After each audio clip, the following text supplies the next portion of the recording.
Hi dears, Nishi's kitchen ബ്ലോഗ്സിലേക്ക് സ്വാഗതം. ഇന്നത്തെ video 4 Ganesh Chaturthi special recipes ഒരുമിച്ചാക്കിയിട്ടുള്ള വീഡിയോ ആണ്. എല്ലാവർക്കും ഗണേശ് ചതുർത്ഥി ആശംസകൾ. അപ്പോൾ വീഡിയോ കാണാം. അവൽ കൊഴുക്കട്ട. ഞാനിവിടെ ഒരു ബൗളിലേക്ക് 1.5 കപ്പ് അവൽ എടുത്തിട്ടുണ്ട്. ഇതിലേക്ക് നല്ലോണം മുങ്ങിക്കിടക്കുന്ന ഭാഗത്തിന് വെള്ളം ഒഴിച്ച് അരമണിക്കൂർ കുതിർത്ത് വെക്കാം.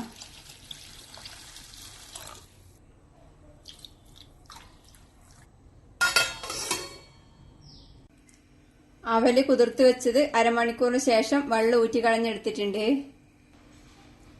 ഇനി ഇതിലേക്ക് കുറച്ച് ചേരുവകൾ താളിച്ച് ചേർക്കണം. അടുപ്പത്ത് ഒരു പാനിൽ വെളിച്ചെണ്ണ ഒഴിച്ച് ചൂടാക്കി 1/2 ടീസ്പൂൺ കടുകും 1 ടീസ്പൂൺ ഉഴുന്നുപരിപ്പും 1 ടീസ്പൂൺ കടലപ്പരിപ്പും ഇട്ട് താളിക്കാം.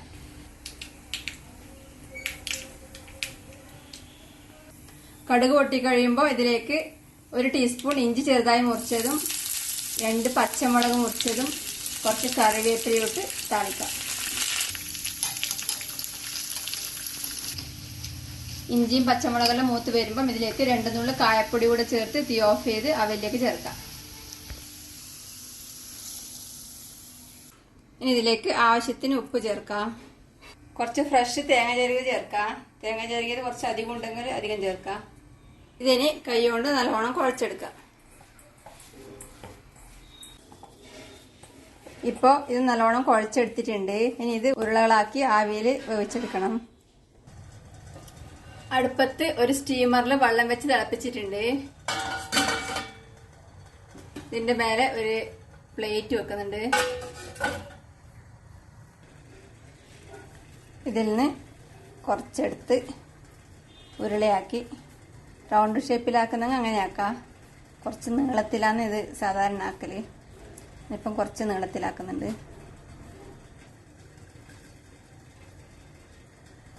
ആവിയിൽ വെച്ച് കൊടുക്കാം.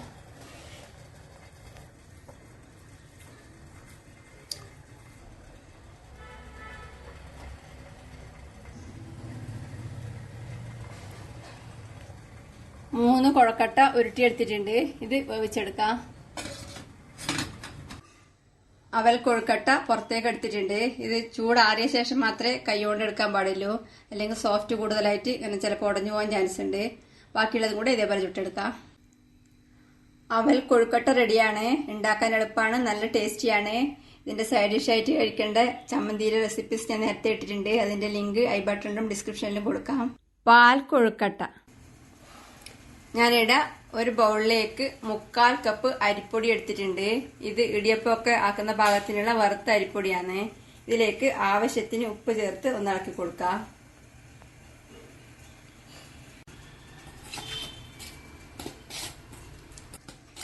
ഇതിലേക്ക് തിളച്ച വെള്ളം ഒഴിച്ച് കൊഴുക്കട്ടക്കൊക്കെ കുഴക്കുന്ന പാകത്തിന് കുഴച്ചെടുക്കണം. ഇവിടെ അടുപ്പത്ത് ഒരു പാത്രത്തിൽ കുറച്ച് വെള്ളം വെച്ച് തിളപ്പിച്ചിട്ടുണ്ട്. ഈ തിളച്ചുകൊണ്ടിരിക്കുന്ന വെള്ളം ഈ അരിപ്പൊടിയിലേക്ക് കുറച്ച് ഒഴിച്ച് കുഴച്ചെടുക്കാം. ആദ്യം കുറച്ചെടുത്ത് കുഴക്കാം.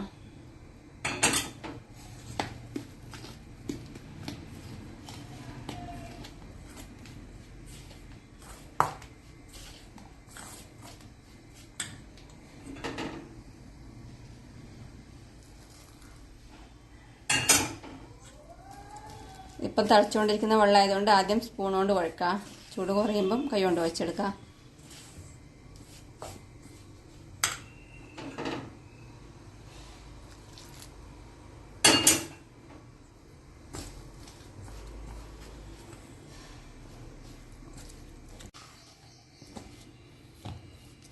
ഇപ്പോൾ പാകത്തിന് കുഴച്ചെടുത്തിട്ടുണ്ട്. ഇതിന് ചൂട് കുറയുമ്പം കൈ കൊണ്ട് നല്ലോണം കുഴച്ചെടുക്കണം. ഇപ്പോൾ ഇത് ചൂട് കുറഞ്ഞിട്ടുണ്ട്. ഇനി കൈ കൊണ്ട് നല്ലോണം കുഴച്ചെടുക്കാം.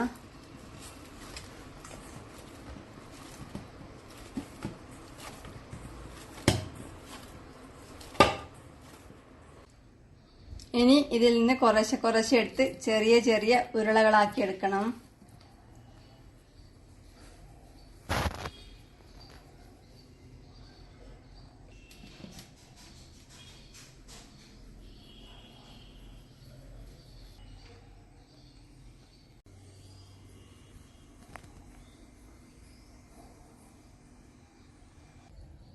എല്ലാം ഉരുളകളാക്കി എടുത്തിട്ടുണ്ട്.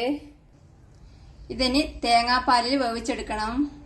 ഞാനിവിടെ അടുപ്പത്ത് ഒരു പാത്രത്തിൽ 2.5 കപ്പ് തേങ്ങയുടെ 2ാം പാൽ ഒഴിച്ചു വെച്ചിട്ടുണ്ട്. തീ കത്തിച്ച് ഇത് തിളപ്പിക്കുക. തിളക്കുന്നത് വരെ ഇളക്കിക്കൊണ്ടിരിക്കുക. ഇപ്പോൾ തേങ്ങാപ്പാൽ നല്ലോണം തിളച്ചിട്ടുണ്ട്. ഇനി റെഡിയാക്കി വെച്ച കൊഴുക്കട്ട ഇതിലേക്ക് ഇട്ട് കൊടുക്കാം.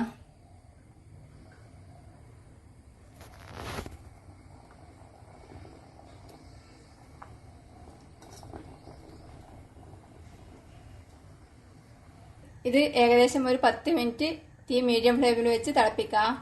ഈ കൊഴുക്കട്ട പാലിലേക്ക് ഇട്ട ഉടനെ ഇളക്കി കൊടുക്കാൻ പാടില്ല. കുറച്ച് വേകുമ്പോൾ മാത്രമേ ഇളക്കാൻ പാടുള്ളൂ. ഇപ്പം ഇത് തിളക്കാൻ തുടങ്ങി ഏകദേശം ഒരു 10 മിനിറ്റ് ആയി. ഇതിപ്പം കൊഴുക്കട്ടയെല്ലാം പാകത്തിന് വെന്തിട്ടുണ്ട്. ഇങ്ങനെ കുറുകിയ പോലെ ആയിട്ടുണ്ട്.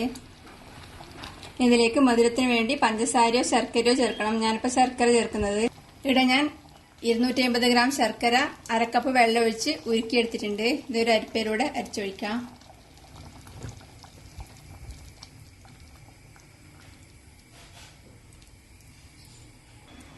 ഇതൊന്ന് ഇളക്കി കൊടുക്കാം.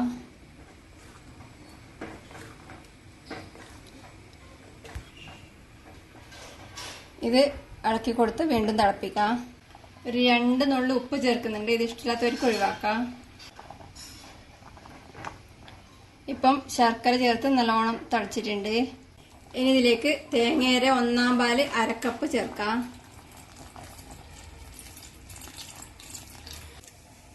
തേങ്ങയുടെ 1ാം പാല് ചേർത്താൽ തിളക്കാൻ തുടങ്ങുമ്പോൾ തന്നെ 1/2 ടീസ്പൂൺ ഏലക്കപ്പൊടിയും കൂടെ ചേർത്ത് ഇളക്കി കൊടുത്ത ശേഷം തീ ഓഫ് ചെയ്യാം.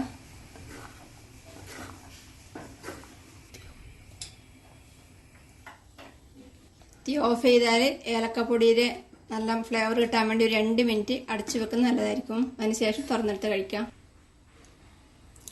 നല്ല അടിപൊളി ടേസ്റ്റിൽ ഗണേശ് ചതുർത്ഥി സ്പെഷ്യൽ പാൽ കൊഴുക്കട്ട റെഡിയാണ്. ഇതിന് വേറൊരു പാത്രത്തിൽ വിളമ്പാം.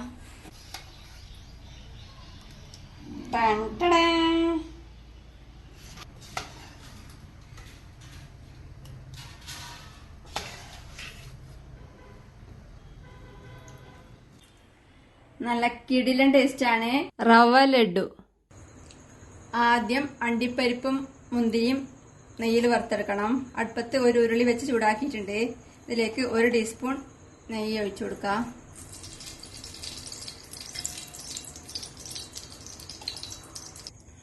നെയ്യ് ചൂടാവുമ്പോൾ കുറച്ച് അണ്ടിപ്പരിപ്പ് 2ആയി പിളർന്നതിട്ട് വറുത്തെടുക്കാം.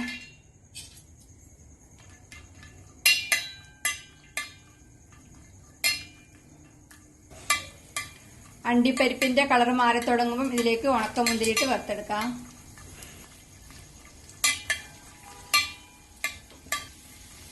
ഇപ്പം അണ്ടിപ്പരിപ്പും മുന്തിരിയും വറുത്തിട്ടായിട്ടുണ്ട്. ഇതിന് കോരി മാറ്റാം.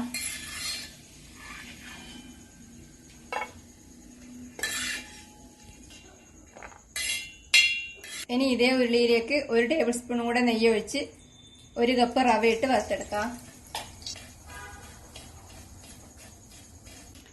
ഇപ്പം റവ പാകത്തിന് വറുത്തിട്ടായിട്ടുണ്ട്. കളർ മാറാൻ തുടങ്ങിയിട്ടുണ്ട്. ഇനി ഇതിലേക്ക് 1/4 കപ്പ് തേങ്ങാപ്പൊടി ചേർക്കാം. ഇത് ഡെസിക്കേറ്റഡ് കോക്കനട്ട് പൗഡർ എന്ന് പറഞ്ഞിട്ട് വാങ്ങിക്കുന്ന തേങ്ങാപ്പൊടിയാണ്. ഇല്ലെങ്കിൽ വീട്ടിലെ ഫ്രഷ് തേങ്ങ ചെറുകിയത് ഒരു പാനിലിട്ട് ചെറുതായി ഒന്ന് ചൂടാക്കി ചേർത്താലും മതി. ഇനി ഇതിലേക്ക് പഞ്ചസാര ചേർക്കണം. ഞാനിവിടെ 1/2 കപ്പ് പഞ്ചസാര മിക്സിയിൽ പൊടിച്ചെടുത്തിട്ടുണ്ട്. വലിയതരി പഞ്ചസാര ഒന്നും മിക്സിയിൽ പൊടിച്ചെടുക്കുക. ചെറിയതരി പഞ്ചസാര ഒന്നും അങ്ങനെ ചേർക്കുക. പഞ്ചസാരൻ്റെ കൂടെ ഒരു 4 ഏലക്കേൻ്റെ ഉള്ളിലത്തെ കുരു മാത്രം ചേർത്ത് പൊടിച്ചിട്ടുണ്ട്. ഇതിലേക്ക് ചേർക്കാം. നല്ലോണം ഇളക്കി കൊടുക്കാം. ഏലക്ക പഞ്ചസാരൻ്റെ കൂടെ പൊടിക്കുന്നില്ലെങ്കിൽ ഇപ്പം 1/2 ടീസ്പൂൺ ഏലക്കപ്പൊടി വറ തന്നെ ചേർക്കാം ഇതിലേക്ക്. ഇനി ഇതിലേക്ക് വറുത്ത് മാറ്റി വെച്ച അണ്ടിപ്പരിപ്പ് മുന്തിരിയും ചേർക്കാം.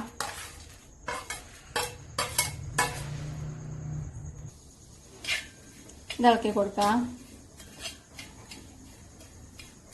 1 നുള്ള് ഉപ്പ് ചേർക്കുന്നുണ്ട്. ഇത് ഇഷ്ടമില്ലാത്തവർക്ക് ഒഴിവാക്കാം. ഇതിലേക്ക് ചൂട് പാല് ചേർക്കണം. 1/4 കപ്പ് തിളപ്പിച്ച് നല്ല ചൂടുള്ള പാല് കുറേശ്ശെ കുറേശ്ശെ ഒഴിച്ച് ഇളക്കി കൊടുക്കാം.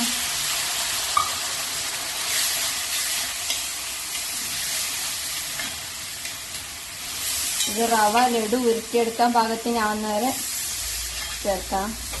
ലേശം കൂടെ ചേർക്കുന്നുണ്ട്.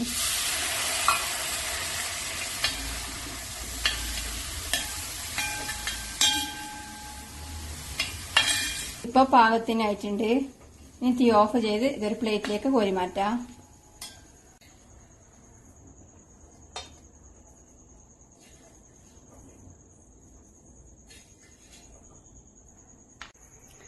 ഇത് അധികം ചൂട് കുറയുന്നതിന് മുന്നേ അത്യാവശ്യം നല്ല ചൂടോടുകൂടി തന്നെ ഉരുട്ടിയെടുക്കാം.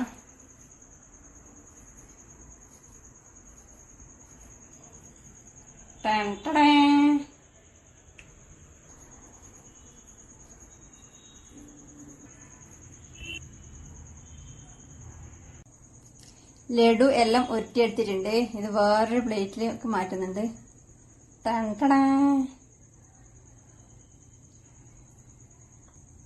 നല്ല അടിപൊളി ടേസ്റ്റില് റവ ലഡു റെഡിയാണ്. പിള്ളയാർപ്പട്ടി മോദകം. ഒരു ബൗളിലേക്ക് 1 കപ്പ് പച്ചരി എടുക്കാം. ഇതിലേക്ക് 1/3 കപ്പ് ചെറുപയർ പരിപ്പ് ഇട്ട് കൊടുക്കാം. ഇനി ഇതിലേക്ക് വെള്ളം ഒഴിച്ച് 2-3 വട്ടം നന്നായി കഴുകിയെടുക്കാം. അരിയും പരിപ്പും കൂടെ നന്നായി കഴുകിയെടുത്തിട്ടുണ്ട്.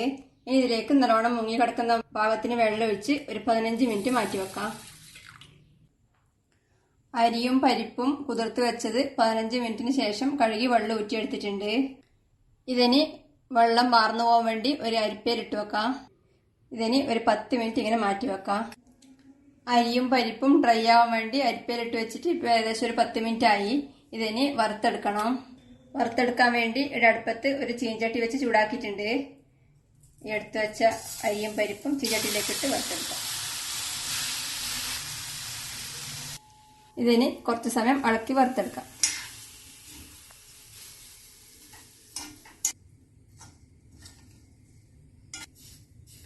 ഇപ്പോൾ ഇത് പാകത്തിന് വറുത്തിട്ടായിട്ടുണ്ട്. ഇതിന്റെ കളറ് ചെറുതായി മാറി തുടങ്ങിയിട്ടുണ്ട്.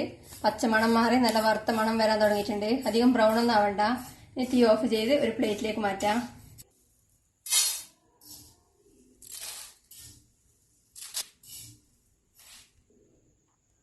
ഇതിന് ചൂടാറുമ്പോൾ മിക്സിയിൽ പൊടിച്ചെടുക്കണം. വറുത്തെടുത്തത് ഇപ്പം ചൂടാറിയിട്ടുണ്ട്. ഇതിനി പൊടിച്ചെടുക്കാൻ വേണ്ടി മിക്സിയുടെ ജാറിലേക്ക് ഇടാം. ഇതിന് അധികം പൊടിയാതെ ഒരു റവയുടെ പാകത്തിന് പൊടിച്ചെടുക്കണം. മിക്സി 2-3 പ്രാവശ്യം പൾസ് മോഡിൽ ഓൺ ചെയ്ത് ഓഫ് ചെയ്ത് പൊടിച്ചെടുക്കാം.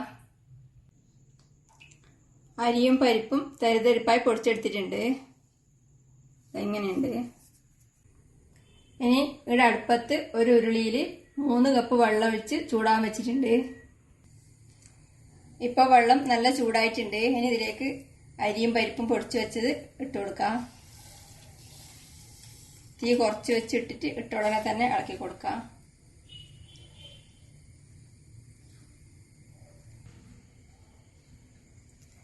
ഇത് വേവിച്ചെടുക്കണം.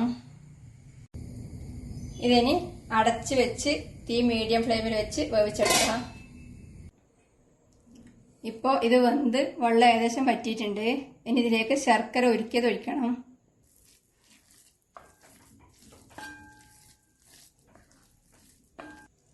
ഞാനിവിടെ 250 ഗ്രാം ശർക്കര 1/2 കപ്പ് വെള്ളം ഒഴിച്ച് ഉരുക്കിയെടുത്തിട്ടുണ്ട്. ശർക്കര ഉരുക്കിയത് അരിപ്പയിലൂടെ അരിച്ചൊഴിക്കാം.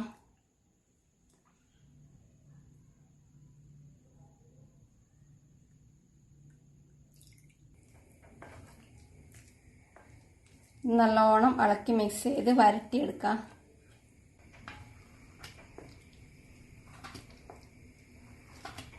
ഇത് നല്ല കട്ടിയാവുന്ന വരെ ഇളക്കിക്കൊണ്ടിരിക്കാം. ഇതിലേക്ക് 2 നുള്ളി ഉപ്പ് ചേർക്കുന്നുണ്ട്. ഇത് ഇഷ്ടമില്ലാത്തവർക്ക് ഒഴിവാക്കാം. ഇത് വീണ്ടും ഇളക്കി കൊടുക്കാം. ഇത് നല്ല കട്ടിയായി വരുമ്പം ഇതിലേക്ക് 1/2 കപ്പ് ഫ്രഷ് തേങ്ങ ചിരകിയത് ചേർക്കുന്നുണ്ട്. ഇത് ഇളക്കി കൊടുക്കാം. ഇനി ഇതിലേക്ക് 1 ടേബിൾ സ്പൂൺ നെയ്യ് ചേർക്കുന്നുണ്ട്.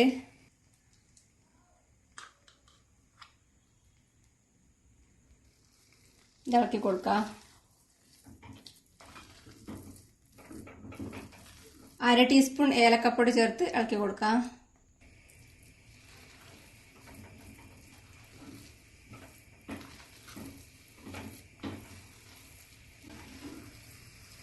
ഇതിപ്പം വെള്ളമെല്ലാം പറ്റി നല്ല കട്ടിയായി വന്നിട്ടുണ്ട്.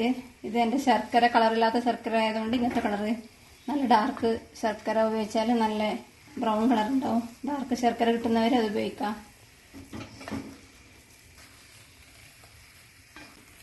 ഇതിനി തീ ഓഫ് ചെയ്ത് ഒരു പ്ലേറ്റിലേക്ക് മാറ്റാം.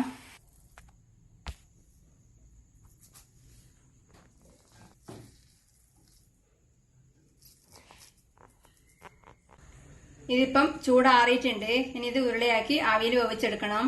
മോൾഡ് ഉണ്ടെങ്കിൽ മോൾഡിൽ വെച്ച് ഷേപ്പ് ചെയ്തെടുക്കാം. ഇല്ലെങ്കിൽ സാധാ കുഴക്കട്ട പോലെ ഉരുട്ടി ആവിയിൽ വേവിച്ചെടുക്കാം. ഞാനിപ്പം മോദകത്തിന്റെ മോൾഡിൽ ഷേപ്പ് ചെയ്തെടുക്കുന്നത്. കുറച്ചെടുത്ത് ഉരുളയാക്കാം. കൈക്ക് കുറച്ച് നെയ്യ് എണ്ണ പുരട്ടിയാൽ നല്ലതായിരിക്കും. കുറച്ചിങ്ങനെ ഇത് മോൾഡിൽ വെച്ച് ഷേപ്പ് ചെയ്യുന്നതുകൊണ്ട് കുറച്ച് നീളത്തിലാക്കുന്നത്. ഞാനിവിടെ മോദകത്തിന്റെ മോൾഡ് എടുത്തിട്ടുണ്ട്. ഇത് ഇതിൽ വെച്ച്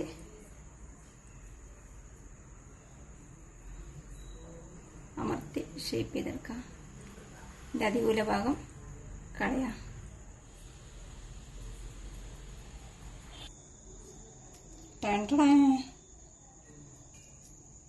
ഇങ്ങനെ എടുത്തിട്ട് ഇങ്ങോട്ട് മാറ്റി വെക്കാം. ബാക്കിയുള്ളതും കൂടെ ഇതേപോലെ ഷേപ്പ് ചെയ്തെടുക്കാം.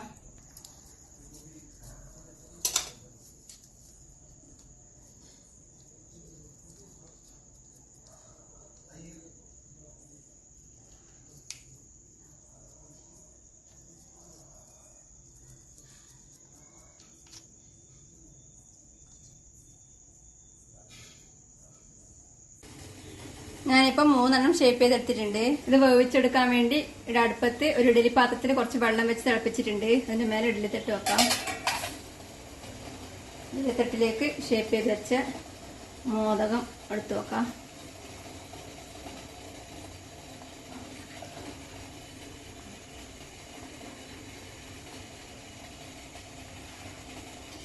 ഇതിനി അടച്ചു വെച്ച് തീ മീഡിയം ഫ്ലെയിമിൽ വെച്ച് 8 മുതൽ 10 മിനിറ്റ് വരെ വേവിച്ചെടുക്കാം.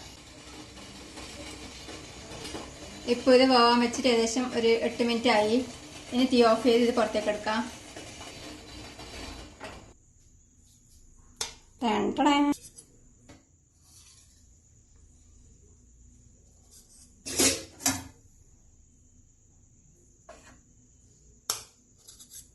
ബാക്കിയുള്ളതും കൂടെ ഇതേപോലെ വേവിച്ചെടുക്കാം. മോദകം കുറച്ചെണ്ണം വേവിച്ചെടുത്തിട്ടുണ്ട്.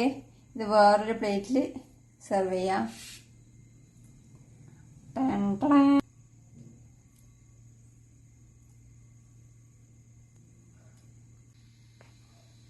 നല്ല അടിപൊളി ടേസ്റ്റിൽ പിള്ളയാർപ്പട്ടി മോദകം റെഡിയാണ്. ഉണ്ടാക്കി നോക്കുക. അഭിപ്രായങ്ങളും നിർദ്ദേശങ്ങളും അറിയിക്കുക. സബ്സ്ക്രൈബ് ചെയ്യുക, സപ്പോർട്ട് ചെയ്യുക. Thank you.